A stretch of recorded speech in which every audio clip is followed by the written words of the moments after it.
Hello everyone and welcome back to the Ability 411. It's Wednesday and I'm your host Amber Marcy. This week I know I'm at a funny angle and it's kind of weird and I'm looking at the camera funny, and this is because I am nursing a sore on my booty so I can travel this weekend. Something that we have to deal with as paraplegics and quadriplegics are watching our skin, and I somehow have developed a little red spot on my booty that could turn into a pressure sore, and it's actually the beginning stage of a pressure sore, so I need to stay completely off of it so I can do the 8-hour trip to Carbondale, Illinois, which is almost to St. Louis. I live in Saugatuck, Michigan. It's about an 8-hour drive for rugby sectionals. It is our last tournament for the year, and we're going to go and do our best. So, back to traveling. I've traveled a lot since I have been injured. I've traveled both just within the United States in a vehicle, airplanes, trains. I've done it all. I've also traveled internationally. I've been to Spain and Europe. Loved them both. Believe it or not, both were pretty darn accessible. I couldn't believe how accessible our room was in Salamanca, Spain. We had a roll-in shower. We had... It was it, man. It was pretty... It was wicked cool. I mean, it was... Granted, it was nicer than what you get here. And I was really impressed. The roads, however, in Spain and London, a lot of cobblestone, a lot of brick roads. By the end of the day, your back and your booty's kind of needs a break. But great experience. I actually took a 3-hour train ride to Salamanca, Spain from Madrid.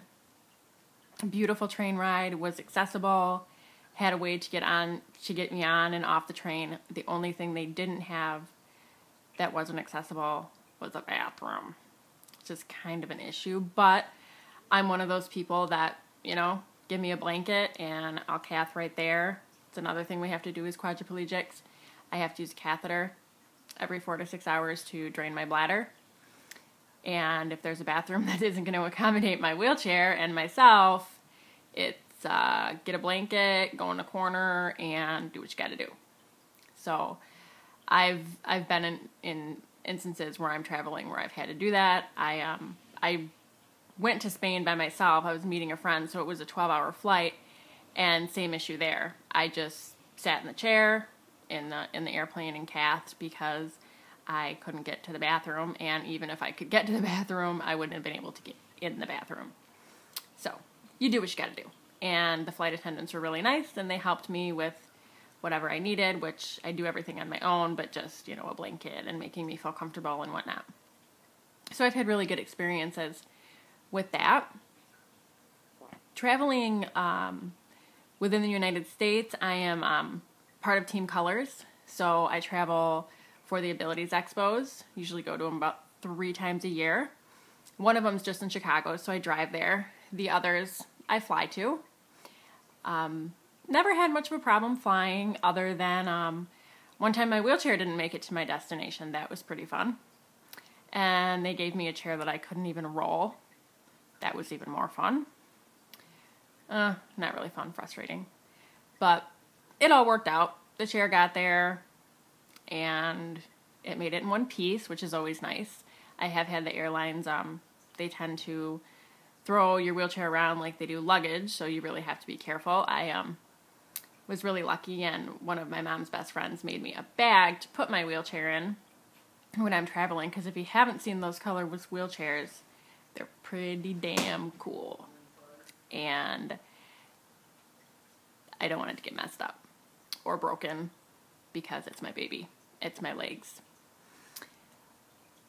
Back to the rugby traveling. We travel a lot for rugby. Sometimes we fly, and we do take our rugby chairs with us. We check them with our chairs, and they go underneath in the belly. And that's when we go. We've been to North Carolina, so we fly there. Some other places we've flown to, but most of the time we drive. So I spend a lot of time in the car during rugby season. Sometimes we have tournaments 4 weekends in a row, and we're going to Pittsburgh or Ohio or sometimes to Chicago. But sometimes we go further. And with that travel, it's we're driving, so it's pretty easy, pretty simple. Got to make sure you're doing your pressure release off of your bottom so you don't get any more sores or develop a sore. And even hotels, when we travel for rugby, they're pretty good. They're pretty good. And if they're not, I've never had a problem talking to somebody and advocating for myself for something I've needed. Sometimes the beds are too high and I can't transfer onto them. And I just say, can somebody come and lower the bed, because I just can't get on it.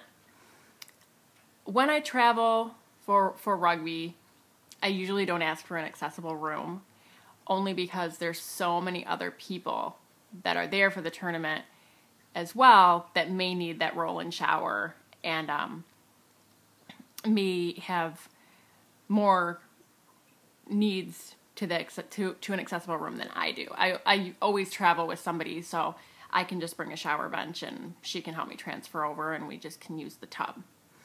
So it's funny though what they try and tell you what's accessible in a hotel room. You ask for an accessible hotel room and they give you a bar in the bathroom and a bench that looks like it's going to fall apart if you sit on it. So yeah, the ADA really needs to do something about accessible hotel rooms. They did a better job in Spain. Traveling is really been a huge part of my life. I have friends all over the country, so I travel a lot. I enjoy it. I've never come across something that's been so bad or such a horrible experience that has ever made me not want to travel. I love traveling and I love seeing new things, seeing new places, and it's just something that is part of me, and that is something I want to continue doing. I travel to Mexico a lot too for vacation.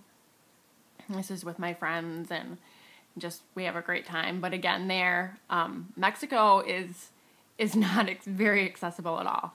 But where I go in Mexico is a very, very small little island. And it's almost like I have a whole nother family there. When I get there, it's, oh, Amber, she's back. And if I want to get into a bar or a restaurant or down to the beach, there's people just running to help me. But if it was somewhere you were going on your own, it's not there yet. Mexico is pretty tough to get around if you're by yourself. Like I said, I was with a bunch of friends, so they were there to help me out with everything I needed. So traveling for me is really a good thing. I love traveling. I love that independence, and even though I'm not on my own, I'm still traveling. I'm still out there as a quadriplegic, showing the world I'm traveling, and I can do it, and it's fun, and I'm meeting new people, and I'm showing other people that this is something you can still do whether you're in a chair or not. So with that, I hope that if you ever get the experience to travel, even if it's an overnight, an hour away from home at a hotel, and you haven't traveled, start there. Just do something small away from home, and then move on from there. And don't turn down opportunities to travel, because it's really, really fun, and it makes you feel all that more independent. That makes sense, which I think it will. So I am going to let you ponder over what I've said about traveling, and I am going to continue nursing my booty and get out of this really uncomfortable position. I know that this was kind of a quick overview of my travel. I'm really sorry. It's due to me trying to be healthy in order to get to my rugby tournament this weekend. If you have any questions about travel, you know where to find us. You know where to email us. And like I said, if you get the opportunity, take it, because opportunities are once in a lifetime. I hope you enjoyed my segment, and I look forward to seeing you next Wednesday. Bye-bye.